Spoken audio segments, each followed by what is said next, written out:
this guy at Berkeley named Grice, and he was a philosopher of linguistics, and he had come up with these 4 maxims or rules about how conversations need to go. The actual term for them are quantity, quality, relation, and manner. And what that means is that you try to give good information, you try to be truthful, you try to be brief, and you try to be relevant. And so she started to code these interviews on how much they violated or stuck with Grice's maxims.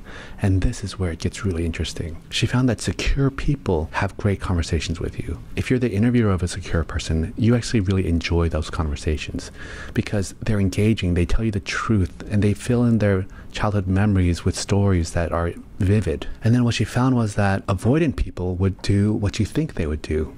They wouldn't necessarily give you a lot of information. They wouldn't be very truthful, or they'd be very vague and give you cliches. And their interviews would be very brief and full of a lot of just not really interesting material. And then the ambivalent person also gave really interesting answers.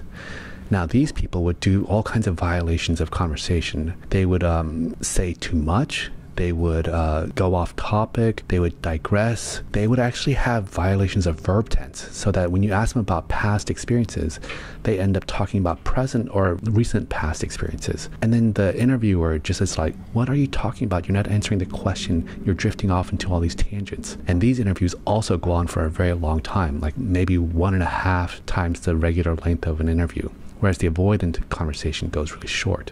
And so the way I understand what's happening is that the mind of the person actually gets altered whenever they're talking about their childhood. So a secure person, when they're talking about the childhood, it doesn't stress them out. And so they can stay present about what's going on and realize that this is a conversation between 2 people, and they try to give good, meaningful information.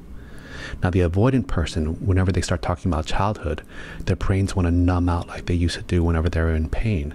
And so they can't access a lot of good information, and they don't really have the kind of emotional words that they can use to make a story rich and vivacious. And then the ambivalent person gets really stressed out talking about childhood, because once they start talking about their parents, that yearning for attachment and security gets triggered.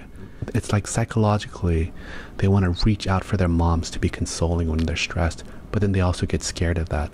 And so their brains get disorganized, they start running around in circles, they become circuitous, and they talk too much, and they are totally absent from the conversation. So this is the thing that I really want you to be aware of.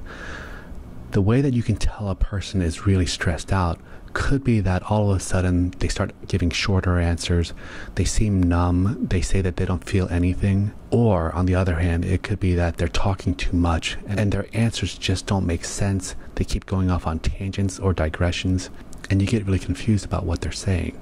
In future videos, we will talk about how to help people calm down from that. After this video, I just want you to pay attention to how your own brain operates whenever you get stressed, and start paying attention to how the people around you start to talk whenever they get really stressed.